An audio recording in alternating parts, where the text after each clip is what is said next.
Apa sih arti sejarah itu? Ada yang tahu nggak? Oke ya, Ibu jelaskan pengertian sejarah.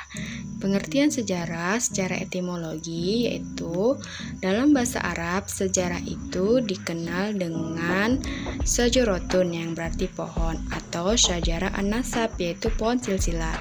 Sedangkan sejarah di Yunani kuno dikenal dengan historia yaitu berarti ilmu atau belajar dengan cara bertanya-tanya. Sedangkan dalam bahasa Inggris, sejarah dikenal dengan history yang berarti masa lampau umat manusia atau kejadian-kejadian yang dibuat oleh alam.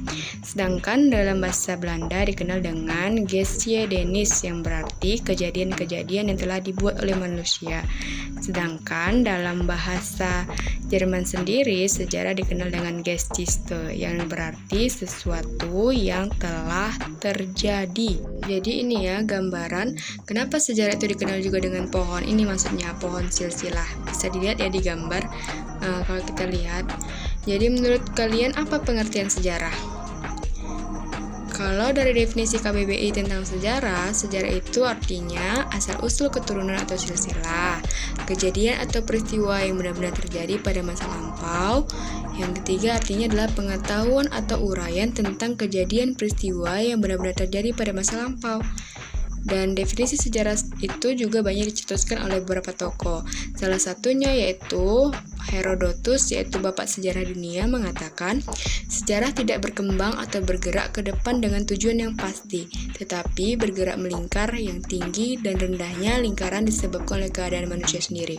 Ada juga Ibnu Khaldun, Collingwood, Muhammad Ali, dan bapak sejarah Indonesia yaitu Muhammad Yamin. Ini ya tokoh-tokohnya.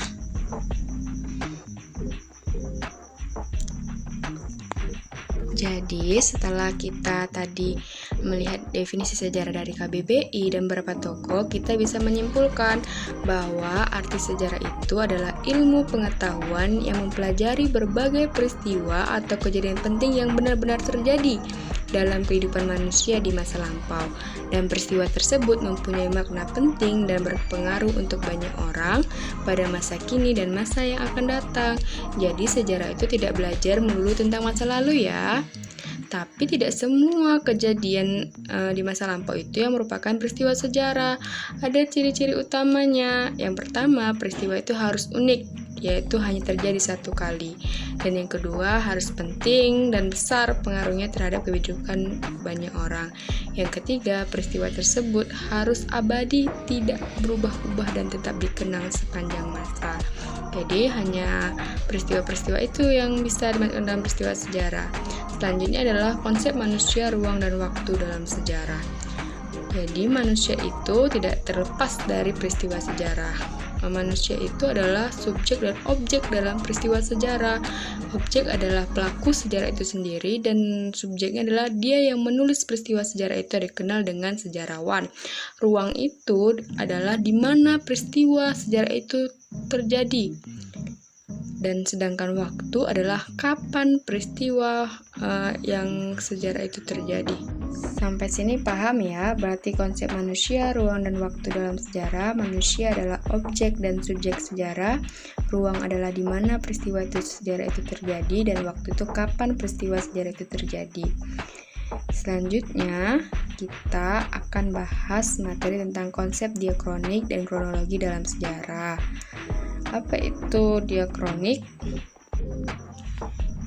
Konsep diakronik atau kronologi dalam sejarah. Diakronik berasal dari bahasa Yunani yaitu dia dan kronos. Dia itu berarti melintas, melampaui atau melalui. Kronos berarti waktu. Sedangkan kronologi berasal dari bahasa Yunani yaitu kronos dan logos. Kronos artinya waktu dan logos artinya ilmu. Cara berpikir diakronik ini memahami peristiwa dengan penelusuran masa lalu dan mementingkan proses terjadinya. Jadi cara berpikir diakronik ini adalah cara berpikir khas sejarah. Yang paling penting cara berpikir diakronik ini adalah dia berpikirnya memanjang dalam waktu, sempit dalam ruang. Itu yang paling penting harus diingat dari cara berpikir diakronik. Cara berpikir diakronik itu tidak terlepas dari kronologis dan priorisasi ya.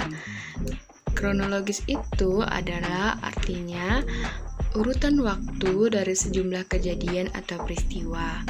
Dan cara berpikir kronologis itu dia mengurutkan kejadian berdasarkan waktu terjadinya. Contohnya seperti apa? Contohnya kita ambil nih ya satu peristiwa, yaitu proklamasi kemerdekaan Indonesia. Jadi kalau dia cara berpikir kronologis, dia itu mengurutkan waktu dan keterkaitannya dengan peristiwanya. Jadi proklamasi kemerdekaan Indonesia itu kan tanggal 17 Agustus 1945. Berarti dia kalau secara kronologis berarti dimulai dari apa? Misalnya dimulai dari kekalahan Jepang dalam Perang Dunia II, yaitu pada tanggal 6 sampai 9 Agustus 1945. Yaitu pengeboman Hiroshima dan Nagasaki oleh Sekutu. Baru setelah peristiwa itu, yaitu Jepang menyerah pada Sekutu pada 14 Agustus 1945. Baru peristiwa Rengas Dengklok tanggal 16 Agustus 1945 sampai peristiwa proklamasi kemerdekaan Indonesia tanggal 17 Agustus 1945. Jadi dia kalau cara berpikir kronologis itu dimulai dari misalnya 1, 2, 3, 4. Nah, 1 kekalahan Jepang dalam Perang Dunia tanggal 6 sampai 9 Agustus 1945. Yang kedua, Jepang menyerah pada Sekutu tanggal 14 Agustus 1945. Yang ketiga, peristiwa Rengas Dengklok 16 Agustus 1945. Yang keempat, proklamasi kemerdekaan Indonesia tanggal 17 Agustus 1945. Sampai sini paham ya, kalau kronologis itu berarti dia urutan waktu peristiwa itu. Dari mulai asalnya kenapa peristiwa tersebut dan tidak melupakan waktunya, tanggal berapa, bulan berapa.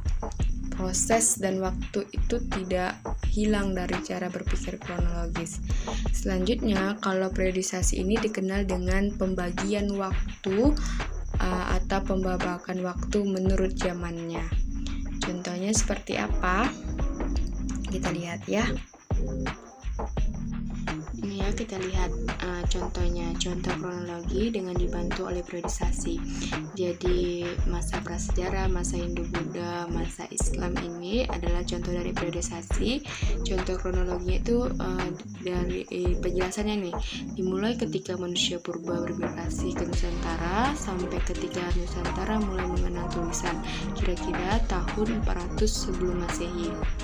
Berarti di dalam hal ini sudah ada periodisasi, sudah ada kronologi. Sampai sini paham ya?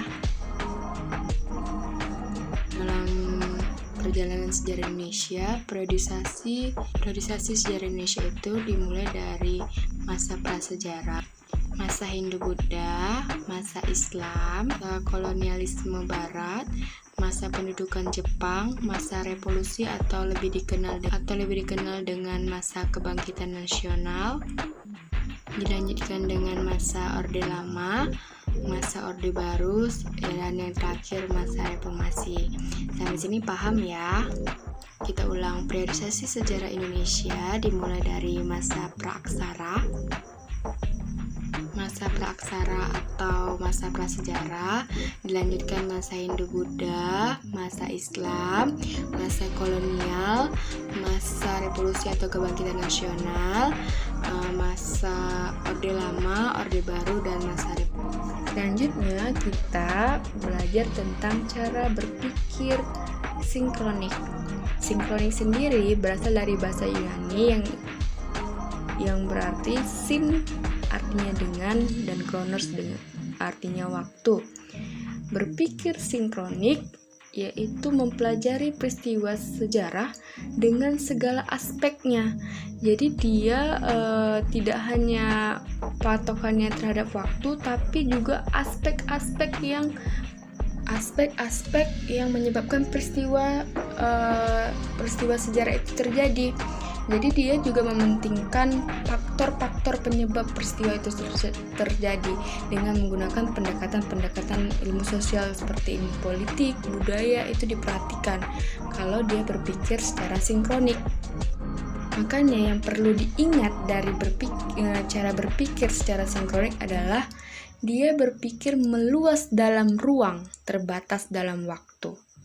Ingat ya, yang paling penting dalam belajar cara berpikir konsep sinkronik ini dia adalah cara berpikir yang meluas dalam ruang, terbatas dalam waktu.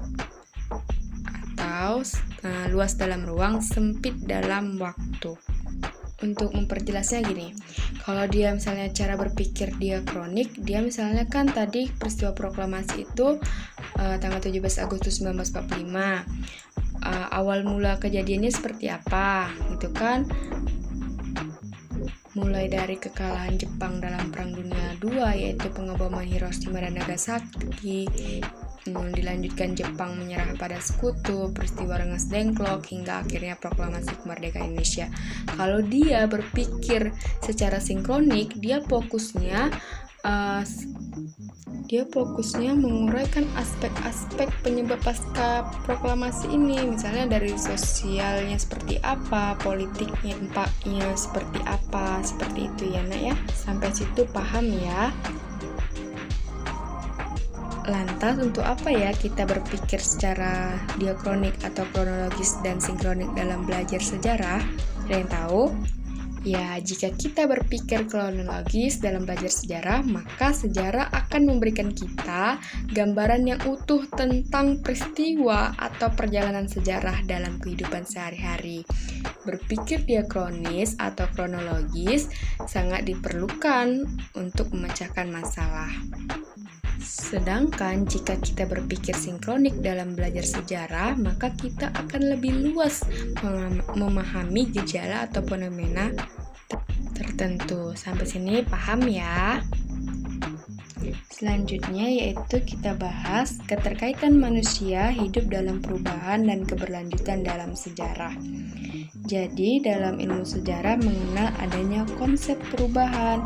Perubahan itu ada yang perubahan menuju yang lebih baik yang dikenal dengan progres, dan perubahan yang tidak baik atau yang dikenal regres.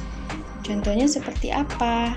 Contohnya adalah perubahan yang terjadi misalnya pada manusia purba yang awalnya hidupnya secara berpindah-pindah atau nomaden dan berburu di alam.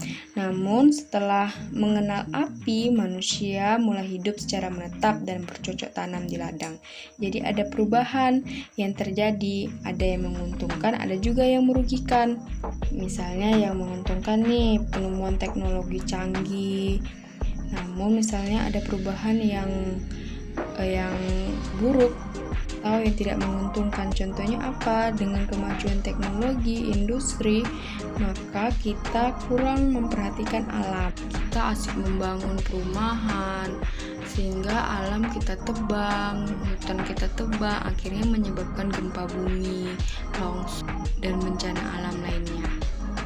Selanjutnya adalah manusia hidup dalam keberlanjutan atau kesinambungan. Kesinambungan merupakan hal yang terus berlanjut. Jadi peristiwa sejarah yang terjadi pada masa kini itu merupakan sebuah kelanjutan dari peristiwa sejarah sebelumnya. Misalnya, Kerajaan Majapahit merupakan kelanjutan dari Kerajaan Singasari. Kerajaan Singasari merupakan kelanjutan dari Kerajaan Kediri. Dan begitu selanjutnya.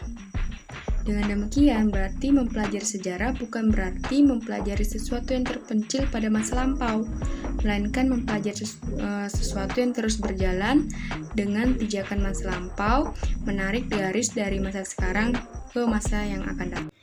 Baiklah, inilah materi kita di pertemuan pertama ya. Sampai jumpa di pertemuan selanjutnya dengan materi yang baru. Jangan lupa di subscribe dan di like ya. Thank you semuanya. Dah, assalamualaikum.